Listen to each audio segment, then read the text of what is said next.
जी नाज़रीन, मैं अपनी टीम, अपने स्टाफ और अपने अदारे के बिहाफ़ पे आपको इस प्लेटफ़ॉर्म पे खुशामदीद कहता हूँ। नाज़रीन, जो ड्रग है, जो मेडिसिन है, इसका बड़ा प्राइमरी रोल है हेल्थ केयर प्रोफ़ेशन के अंदर, हॉस्पिटल में, क्लिनिकल सेटिंग में और क्लिनिक्स के अंदर किसी भी पेशेंट की डिज़ीज़ की ट्रीटमेंट के लिए जो मेडिसिन है, ड्रग का है, इसका बड़ा प्राइमरी रोल है।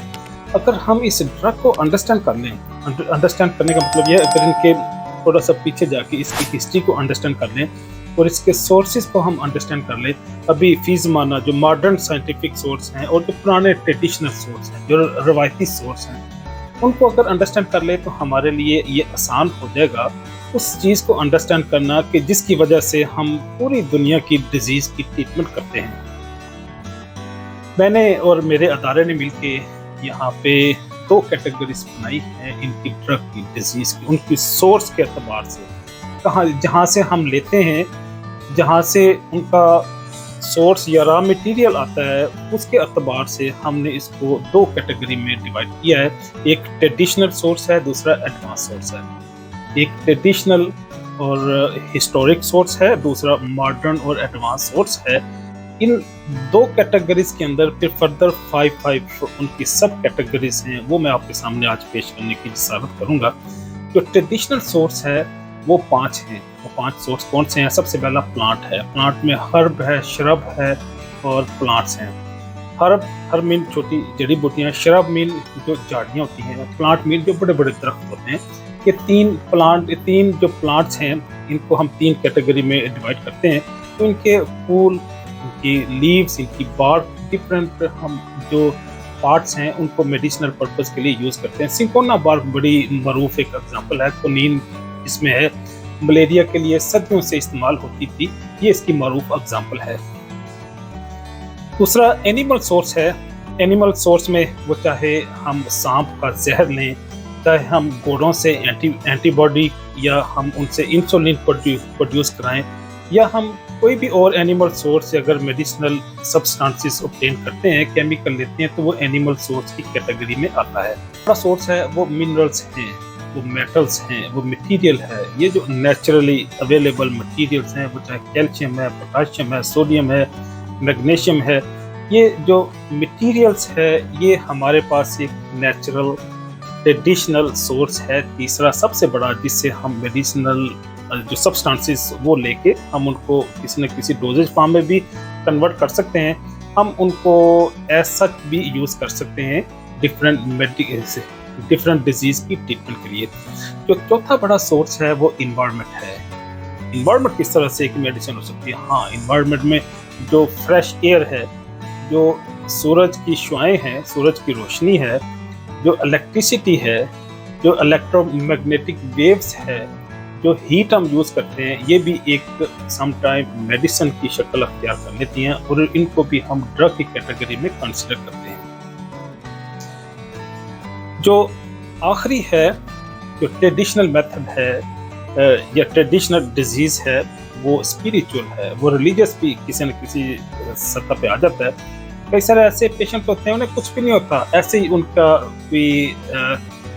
कोई मेटाफिजिकल प्रॉब्लम होता है, उनकी ज़हनी अख्तरा होती है, उनकी कमज़ोर अकायद होते हैं जिनकी बुनियाद पे अपने आप को बीमार रखना ही वो पसंद करते हैं। ऐसे लोगों की ट्रीटमेंट फिर हम किसी जोगी, ज्योतिषी, मौलवी साहब से करा लेते हैं, दम दरूद तवीज़ करा लेते हैं। तो ये भी बहरहाल एक पुराना ट्रेडिशनल मेथड है जिससे हम मुख्तलिफ डिजीज़ की ट्रीटमेंट करते हैं। दूसरी कैटेगरी मैंने आपके सामने बताया था, आपके साथ ये मैंने बात की थी।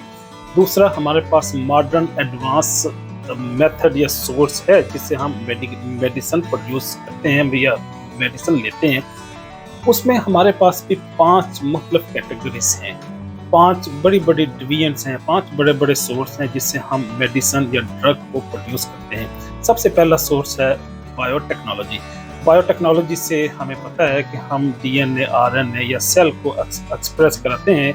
इस बायोटेक्नोलॉजी से हम जेनेटिक एक्सप्रेशन भी कराते हैं। हम डिफरेंट सेल या डिफरेंट स्पीशीज़ के सेल को मर्ज करके बायोटेक्नोलॉजी से उनके कैरेक्टरिस्टिक, उनके फीचर्स को भी मॉडिफाई कर लेते हैं, उनके कलर को, उनकी हाइट्स को और उनके जब जीनोटाइपिंग को चेंज करेंगे तो फिनोटाइपिंग भी चेंज हो जाएगी। जीनोटाइपिंग हम कहते हैं उसकी जेनेटिक सीक्वेंस को, उसके जीन्स को, कोडॉन को, न्यूक्लियोटाइड्स को, क्रोमोसोम को जब चेंज करेंगे तो फिनोटाइपिंग मीन उनकी फंक्शनैलिटी भी ऑटोमेटिकली चेंज हो जाएगी। दूसरा बड़ा जो सोर्स है एडवांस साइंटिफिक मेथड में वो सिंथेसिस है। सिंथेसिस जिस तरह हम साइंटिफिकली मुख्तलिफ चीज़ों को सिंथेसाइज करते हैं इंडस्ट्रीज में, लेबॉरेटरीज के अंदर अल्कलाइड को की हम सिंथेसाइज करते हैं, ग्लाइकोसाइड को प्रोड्यूस करते हैं, हम इसी तरह प्रोटीन्स की भी किसी न किसी लेवल पे प्रोडक्शन कर सकते हैं। तीसरी बड़ी जो मिसाल है एडवांस साइंटिफिक प्रोडक्शन की या सिंथेसिस की वो एंटीबायोटिक की सिंथेसिस है। मोनोक्लोनल एंटीबॉडीज इसके सबसे बड़ी एग्जांपल है। कई सारी ऐसी डिजीजेज हैं उनकी ट्रीटमेंट के लिए हमारे पास कोई मेडिकेशन अवेलेबल नहीं होती, फिर आजकल इम्यूनोथेरेपी हम करते हैं। जब इम्यूनोथेरेपी करते हैं तो फिर हम इम्यूनोग्लोब्यूलिन हम उसको सिंथेसाइज करते हैं। इम्यूनोग्लोब्यूलिन साइंटिफिक नाम है एंटीबॉडी का। एंटीबॉडी जब प्रोड्यूस करेंगे वो किसी न किसी एंटीजन के अगेंस्ट होगी। एंटीजन किसको कहते हैं? वो कोई ना कोई फॉरेन मटेरियल होगा, डिजीज काजिंग सब्सटेंस हो सकता है, वो बैक्टीरिया हो सकता है, वायरस हो सकता है। अगर उसको हमारी बॉडी फॉरेन मटेरियल डिक्लेयर कर दे तो उसके अगेंस्ट एंटीबॉडी प्रोड्यूस होना शुरू हो जाएंगे। तो वही एंटीबॉडी जो हमारी बॉडी में प्रोड्यूस होते हैं, अगर हम एक्स वीवो एक्सटर्नली उनको हम सिंथेसिस करके पेशेंट की बॉडी में इंजेक्ट कर दें तो ये भी हम इम्यूनोथेरेपी के थ्रू भी कई सारी डिजीजेस को कंट्रोल कर सकते हैं। जो चौथा मेथड है एडवांस साइंटिफिक टेक्नोलॉजी में वो जेनेटिक एक्सप्रेशन है। जेनेटिक एक्सप्रेशन हमें पता है कि जीन की एक्सप्रेशन कराते हैं। जीन की एक्सप्रेशन क्या है? मैसेंजर आरएनए प्रोड्यूस होता है। कहाँ से? डीएनए से। डीएनए से उसकी ट्रांसक्रिप्शन होगी, मैसेंजर आरएनए प्रोड्यूस होगा, मैसेंजर आरएनए राइबोसोम में आएगा, राइबोसोम में उसकी ट्रांसलेशन होगी, ट्रांसलेशन में प्रोटीन की सिंथेसिस होगी।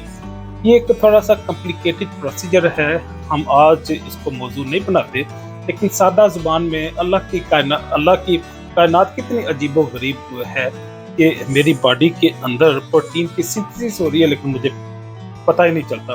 और ये इंतहाई सोफिस्टिकेटेड अंदाज में ये प्रोटीन की सिंथेसिस होती है। मेरे डीएनए से मैसेंजर आरएनए प्रोड्यूस होते हैं, उसको हम ट्रांसक्रिप्शन कहते हैं। फिर वही मैसेंजर आरएनए न्यूक्लियस से निकल के वो राइबोसोम में आते हैं। राइबोसोम में फोटोकॉपियर की तरह फोटोस्टेट मशीन से निकलते हैं और उनकी कॉपी प्रोटीन की शक्ल में हमारे पास आती है। तो प्रोटीन जो है वो चाहे वो हार्मोन भी हो सकता है, वो मीडिएटर भी हो सकता है, मॉड्यूलेटर भी हो सकता है। हमारी पूरी बॉडी में प्रोटीन बड़ा फ्रीक्वेंटली यूज होते हैं। जो पांचवा पार्ट है वो है सेल लाइन ग्राफ्टिंग। हम एक सेल से कई सारे और सेल को हम उसकी डुप्लीकेशन कर सकते हैं, हम उसकी रीजनरेशन कर सकते हैं, तो उसको सेल लाइन की सिंथेसिस कहते हैं। तो सेल लाइन की सिंथेसिस से हम उसकी ग्राफ्टिंग भी कर सकते हैं। तो ग्राफ्टिंग करते हुए हम एक ऑर्गन से दूसरा ऑर्गन भी सिंथेसाइज कर सकते हैं। अगर तो ये बहुत एस्टेब्लिश अभी तक नहीं हुआ, लेकिन बहरहाल ये एक आइडिया, एक फिलॉसफी की शक्ल में हमारे पास मौजूद है। किसी भी वक्त ये आइडिया एक नई शेप में हमारे सामने आ जाएगा। गाड़ी के टायर की तरह लोगों के मुमकिन है गुर्दे भी रिप्लेस होना शुरू हो जाएं। लेकिन बहरहाल आजकल के एडवांस और मॉडर्न दौर में हम कई सारी चीज़ें ऐसी ऑब्जर्व की हैं जो माजी में कुछ तसव्वुर भी नहीं करता था, लेकिन आजकल हम उसका नज़ारा करते हैं। तो गोया दो मेथड हैं मेडिसिन की सिंथेसिस के, या दो सोर्स हैं मेडिसिन के, एक ट्रेडिशनल है, दूसरा एडवांस है। ट्रेडिशनल की फिर 5 कैटेगरीज हैं और एडवांस या मॉडर्न जो मेथड है या एडवांस सोर्स है मेडिकेशन का, उसके 5 सोर्स हैं जो मैंने आपके सामने पेश किए। उम्मीद है ये इंफॉर्मेशन आपको तो आपकी ज़िंदगी में किसी न किसी जगह पे किसी न किसी मोड़ पे आपके काम आएगी। इजाज़त चाहूँगा। अल्लाह हाफिज़।